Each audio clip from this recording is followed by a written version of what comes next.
J'ai pas envie d'épiloguer sur la situation des hôpitaux, elle est dramatique actuellement partout, c'est connu. Ce qui nous intéresse dans l'appel pour la nouvelle élan pour les services publics, c'est bien de montrer que c'est partout pareil. C'est partout pareil, on réduit les services publics en disant qu'il faut faire des économies.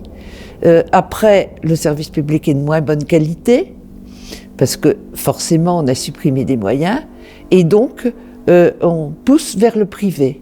C'est catastrophique dans la santé comme ailleurs, à tel point que l'Académie de médecine a émis un avis pour alerter les médecins sur l'aspect éthique en radiologie, parce qu'il y a des montages financiers extrêmement compliqués qui se font pour mettre des IRM privés, en particulier dans les locaux de l'hôpital public. À travers ça, on casse le service public, et c'est pour ça cette convergence sur la question des services publics, sur la question de la sécurité sociale, nous intéresse profondément. Des propositions, bien évidemment, on en a y compris dans le cadre du service public. Il y a un problème de désertification médicale partout.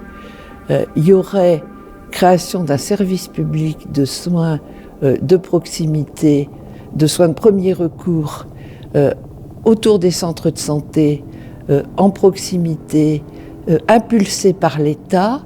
Ça permettrait de restaurer une égalité territoriale et ça permettrait de lutter contre la désertification. L'appel à nouvel élan pour les services publics, ça va permettre à toutes les organisations qui sont signataires de se retrouver sur le terrain, dans les départements, dans nos territoires, pour échanger ensemble, faire des propositions de nouveaux services, dire ce qui ne va pas, travailler sur la question des services publics. Et je pense que vis-à-vis du fait que les gens se renferment sur eux en ce moment, c'est extrêmement important de développer les valeurs du service public.